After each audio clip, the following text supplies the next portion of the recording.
AK ശശീന്ദ്രനെ phone കെണി കേസിൽ Thiruvananthapuram magistrate കോടതിയാണ് കേസിൽ കുറ്റവിമുക്തനാക്കി വിധി പറഞ്ഞിരിക്കുന്നത്. റഹീസ് റഷീദാണ് വിവരങ്ങൾ നൽകുന്നതിന് വേണ്ടി തിരുവനന്തപുരത്തുള്ളത്. ശശീന്ദ്രനെതിരെ പരാതിയില്ലെന്ന് ആരോപണം ഉന്നയിച്ച ചാനൽ പ്രവർത്തക കോടതിയിൽ മൊഴി നൽകിയിരുന്നു. നേരത്തെ തന്നെ ശശീന്ദ്രന് അനുകൂലമായൊരു വിധിയാണെങ്കിൽ മന്ത്രിസ്ഥാനത്തേക്ക് തിരിച്ചു വരുന്നതിൽ തടസ്സമില്ല എന്ന് നേരത്തെ തന്നെ NCPയും വ്യക്തമാക്കിയിരുന്നു. ഈ സാഹചര്യത്തിൽ വളരെ നിർണായകമാണ് ശശീന്ദ്രന്റെ തിരുവനന്തപുരം മജിസ്ട്രേറ്റ് കോടതിയുടെ വിധി. ഇക്കാര്യത്തിൽ ശശീന്ദ്രനെതിരായി കേസെടുക്കേണ്ട എന്നാണ് കോടതി തീരുമാനിച്ചിരിക്കുന്നത്. ഫോൺകെണി കേസിൽ മുൻ മന്ത്രി AK ശശീന്ദ്രനെതിരെ കേസെടുക്കേണ്ടതില്ല എന്ന നിലപാടിലാണ് കോടതി. ഫോൺകെണി കേസിൽ ശശീന്ദ്രന് അനുകൂലമായ ഒരു വിധിയാണ് തിരുവനന്തപുരം മജിസ്ട്രേറ്റ് കോടതിയിൽ നിന്ന് ഇന്നുണ്ടായിട്ടുള്ളത്.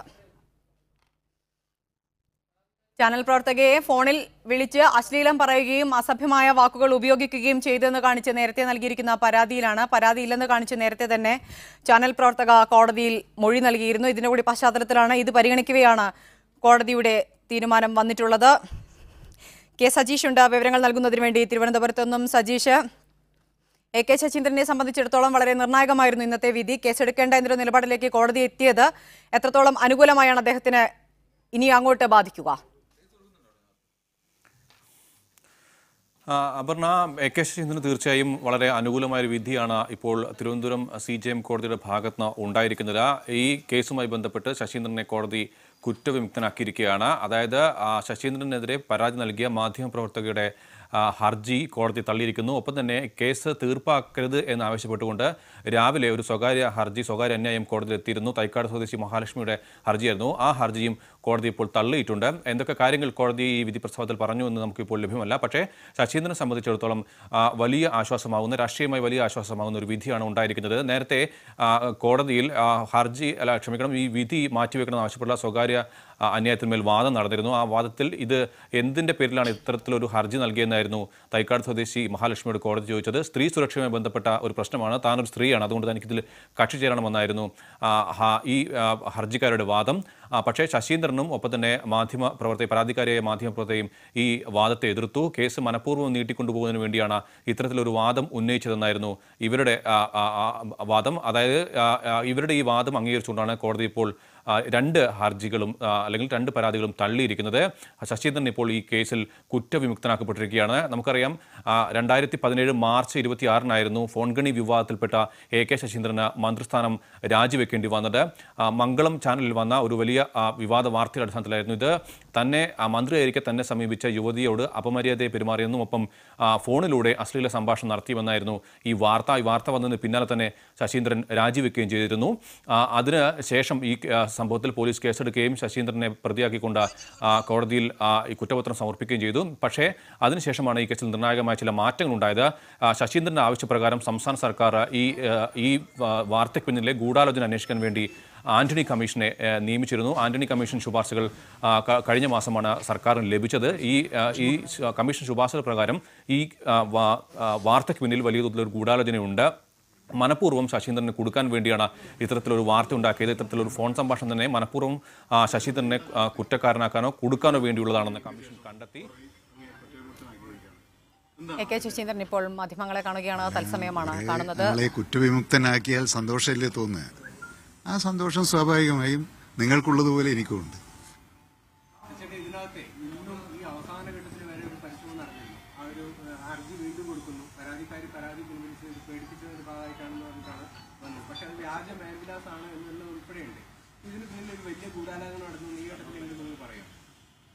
അത് കോടതിയിൽ ഇന്ന് എന്തൊക്കെയാ നടന്നത് എന്ന്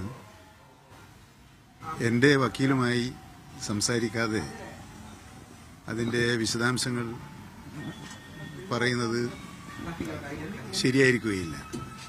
രണ്ട്, എനിക്കെതിരെ എൻ്റെ പാർട്ടിയിൽ ആരും ഗൂഢാലോചന നടത്തില്ല എന്നാണ് എൻ്റെ വിശ്വാസം. അതറിയില്ല, അതാ പറഞ്ഞ് കോടതിയിൽ എന്താ നടന്നതെന്ന് അറിയില്ല എന്ന് പറഞ്ഞേ. ഇങ്ങനൊരു ആരോപണം ഉണ്ടാകുന്നു, അത് മാധ്യമങ്ങളിലെത്തുന്നു, അതൊരു ആസൂത്രിതമായി ഒരു ഇതുണ്ടാവുന്നു, ഒരു ട്രാപ്പ് ഉണ്ടാവുന്നു. അത് തൊട്ട് ഇങ്ങോട്ടേക്ക് ആലോചിച്ചാൽ എവിടെയെങ്കിലും ആരെങ്കിലും ഒരു ഗൂഢാലോചന നടന്നു തോന്നുന്നു? ഈ ഘട്ടത്തിൽ ഞാൻ അങ്ങനെയൊന്നും ചിന്തിക്കുന്നില്ല. ഇപ്പോൾ നിങ്ങളെല്ലാം പറഞ്ഞതുപോലെ കോടതി മാത്രമല്ല, ജുഡീഷ്യൽ കമ്മീഷനും കോടതിയും എന്നെ കുറ്റവിമുക്തനാക്കിയിരിക്കുകയാണ്. ഒരു പൊതുപ്രവർത്തകൻ എന്നുള്ള നിലയിൽ എനിക്കതിൽ സന്തോഷമുണ്ട്. എൻ്റെ പൊതുജീവിതത്തിലുണ്ടായ ഒരു പ്രശ്നത്തിന് നീതിന്യായ കോടതികളും ജുഡീഷ്യറിയും എന്നെ സംബന്ധിച്ചിടത്തോളം ആശ്വസിക്കാൻ വക നൽകുന്ന, സന്തോഷിക്കാൻ വക നൽകുന്ന ഒരു വിധിന്യായമാണ് ഉണ്ടായിട്ടുള്ളത്. അതിലെനിക്ക് വലിയ സന്തോഷമുണ്ട്. നേരത്തെ ഉള്ളൊരു കാര്യം, അതായത് ആദ്യം കുറ്റവിമുക്തനാകുന്ന ആൾ എൻസിപിയിൽ തോമസ് ചാണ്ടി ആദ്യം കുറ്റവിമുക്തനാകുന്ന ആൾ മന്ത്രിസ്ഥാനത്തേക്ക് വരുന്നതാണ്. അടുത്ത മന്ത്രിസ്ഥാനത്തേക്ക് ഒരുങ്ങിക്കഴിഞ്ഞാൽ മനസ്സിലാണ് ഇല്ല, അത് പാർട്ടിയുടെ സംസ്ഥാന കമ്മിറ്റിയും അഖിലേന്ത്യാ നേതൃത്വവും തീരുമാനിക്കേണ്ട ഒരു കാര്യമാണ്. ഏറ്റവും ശരിയായ തീരുമാനമെടുക്കാൻ പ്രാപ്തിയുള്ള നേതൃത്വമാണ് ഞങ്ങൾക്കുള്ളത്. പ്രത്യേകിച്ചും സംസ്ഥാന പ്രസിഡന്റ് പീതാംബരം മാഷും അഖിലേന്ത്യാ പ്രസിഡന്റ് ശരത് പവാറും പാർട്ടിക്ക് ഏറ്റവും നല്ല ഉപദേശ നിർദ്ദേശങ്ങൾ നൽകുന്ന ദീർഘവീക്ഷണമുള്ള നേതാക്കന്മാരാണ്. ആ നേതാക്കന്മാരെടുക്കുന്ന തീരുമാനം വളരെ സന്തോഷത്തോടുകൂടി സ്വീകരിക്കുന്ന ഒരാളാണ് ഞാൻ. അങ്ങനെ മേലിലും ഞാൻ പ്രവർത്തിക്കുകയുള്ളൂ. പക്ഷേ ഓൾറെഡി തീരുമാനം എടുത്താണ്, അന്ന് പ്രഖ്യാപിച്ചാണല്ലോ. ആദ്യം കുറ്റവിമുക്തനാകുന്ന ആള് മന്ത്രിയാവുമെന്ന് പറഞ്ഞാണ്. ഇന്നും ആവർത്തിക്കപ്പെട്ടാണ്. ഏതായാലും ഇപ്പോൾ ഞാൻ അങ്ങോട്ട് പോകുന്നില്ല. അത് തീരുമാനിക്കട്ടെ. തീരുമാനിക്കുന്ന സമയത്ത് മതിയല്ലോ. ഇപ്പോഴേ അതിനകത്ത് നമ്മൾ ഒരു അമിതാവേശം കാണിക്കേണ്ട കാര്യം എന്താ ഉള്ളത്? ഒരു വ്യക്തി എന്ന നിലയിൽ അപ്പോൾ മന്ത്രിസ്ഥാനത്തേക്ക് പോകാൻ താല്പര്യം ഇല്ലെന്നാണോ ഉദ്ദേശിച്ചത്, അതോ പാർട്ടി തീരുമാനത്തിന്? അല്ല, ഒരു വ്യക്തിക്ക് ഒരുപാട് താല്പര്യങ്ങളും ഒരുപാട് ആഗ്രഹങ്ങളും ഉണ്ടാവും. എന്നാൽ ഞാൻ പാർട്ടിയുടെ ഒരു പ്രവർത്തകൻ മാത്രമല്ല, തീരുമാനമെടുക്കുന്ന ഏറ്റവും ഉന്നതതല വേദിയിലെ ഒരു അംഗം കൂടിയാണ്.